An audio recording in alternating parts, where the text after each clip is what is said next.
Where are you guys located? We're in San Pablo, California, by San Francisco, about 30-40 minutes from San Francisco. Did you say your husband's here too? Yeah, he's here. His name is Jonathan. Hey, Jonathan, how you doing, man? All right, how are you, sir? I'm doing well. You guys are type C, right? Yes, we are. Is that him right there? That is it. Say hi, Jay. Hi. It's Jonathan, but he goes by Jay. Right now, he's really into Paw Patrol toys, dinosaurs. He loves being on his tablet. If he's able to be on the tablet, he's happy. When did you guys get the diagnosis? When he was 3, it was September 13th, 2022. So as you probably know, I'm not a doctor or anything or a scientist, so don't take my word too much for it. But type C, since we're both the same type, there's probably going to be the same solution for both because they're both like the missing enzymes the same. A lot of what we've been doing, like our Save Connor film, all of that money goes toward a fundraising bucket at the Cure Sanfilippo Foundation. That's all money that hopefully will benefit type C. I haven't really seen clinical trials for type C, right? There's mostly for A and B. Correct. There hasn't been one for type C. There's been ones for type A and B. And, the earlier you get your kid into something like that, the better. So tell me a little about your background. Did you grow up in California? Yes, I was born and raised in California. I was born in San Francisco, and then we moved to San Pablo when I was about 4. I had my first child, who is going to be 11 when I was 21, Lizzie. Separated from her dad, and then I got with Jay's dad. We had Jay, and then we had Dominic.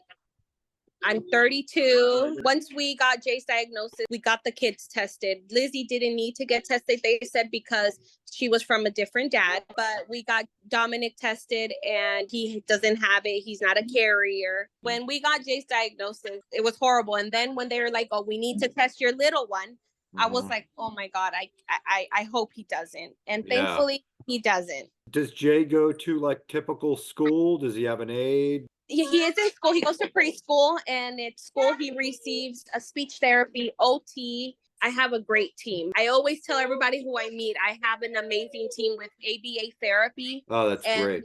And his team at school. They work together, and I'm blessed. That's so great. Now, how's your community been? Are they well aware of the condition, or is it not something that's kind of been about or publicized in your town, or what? Not really. I mean, my family, my whole family is very supportive. I have my mom and my 4 sisters and aunts and uncles that once we got the diagnosis, that same day we got the diagnosis, my mom reached out to Glenn from Cure Sanfilippo, and amazingly, he was able to talk to me that day. I honestly needed somebody that knew the disease and was aware and understood what I was going through. My family was there, but I don't think they understood the way I felt. Yeah, I do think it's so important to connect with other families, even to just kind of get a sense of who's around, who are some of these people you can meet. And that's one of the purposes of this whole Sanfilippo project. What kind of things would be helpful for you on a website like this? Or what kind of people would you want to hear from to make it useful for our community? Just getting a little bit of the parents, just because I'm new and I'm not too familiarized with the disease, just getting a little bit of everyone's story so I can be aware of, hey, is this what might be happening next to Jay? Is this a symptom that is because of the disease? Something like that would be amazing. I know there's a lot of families with A and B, and I know that C is rare. So does that mean that his progression is going to take a little bit longer than A and B? Things like that. What am I to look out for? There are chat rooms and Facebook groups. Are you on Facebook? Yes, I am. This would be a good place for you to get to know some of those. And I'm hoping to build that out because then we can kind of keep up on together what are some of the clinical trial options that are available. What else are some things or topics that you want to know about like now or in the near future? I think it's just everything. I don't know if there's right or wrong answer. Yeah, there is no right or wrong answer. That's kind of the point here. Information gathering process right now, because I want this to be something we kind of all build together as a community.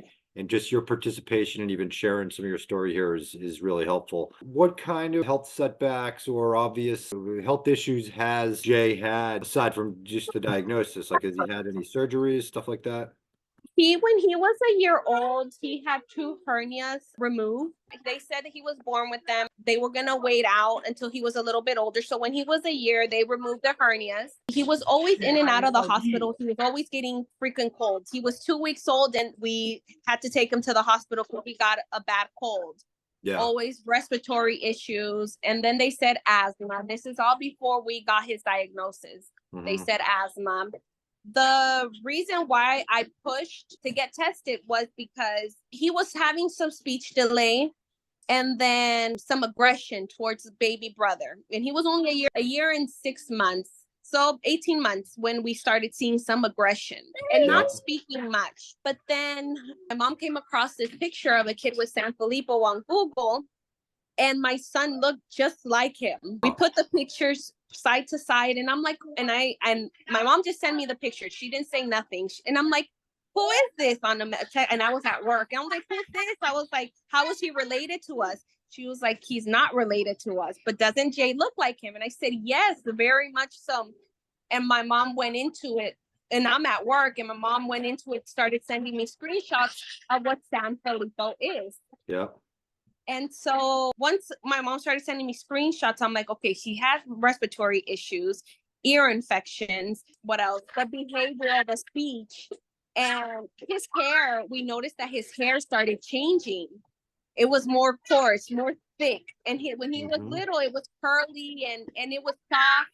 Yeah. And so then I mentioned it to my doctor. My doctor at who was his doctor at that point was like, no, we don't need to worry. Let's just get him tested for autism. So in July, we did the testing and they said, yeah, he's on the spectrum. But then my mom works at a clinic with a doctor, and my mom was like, hey, her doctor doesn't want to push for genetic testing. Is it possible that you can send her to Children's Hospital so she can get some genetic testing? Thankfully, because of my mom pushing me to push the doctors, we got the genetic testing. And then, but it was still COVID around that time. It was through Zoom, and she was like, show me his toes, show me his hair, his nose. And at first she was like, no, because his urine test came back. They were negative. Everything was normal for his urine. The GAD, I believe that's what they were looking for. Yeah. And it was normal. So she was like, you know what? Everything looks good. If he's already on the spectrum, we'll keep an eye on him. 10 minutes later, she was like, you know what? Let me see his facial features one more time. And she had me show him the eyebrows because he has the thick eyebrows and the big lips. She was like, you know what? Tomorrow, are you able to bring him into to the Children's Hospital? And I said, yeah. And so we started the x-rays, I guess, for the bones. They started doing x-rays for the bones and for his spine, and then the cheek swab. It felt forever. We waited 3 weeks and we got the results.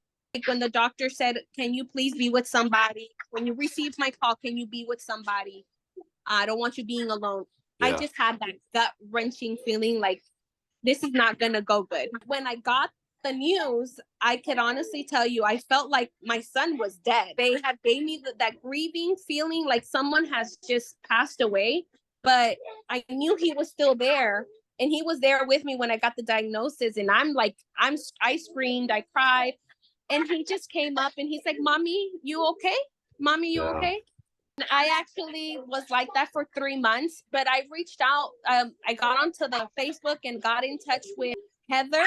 She's JoJo's mom. She was, oh my God, so welcoming, so helpful. And she didn't sugarcoat it, because she didn't sugarcoat it. She was like, this is what's going to happen. Started telling me about what was going on with her son.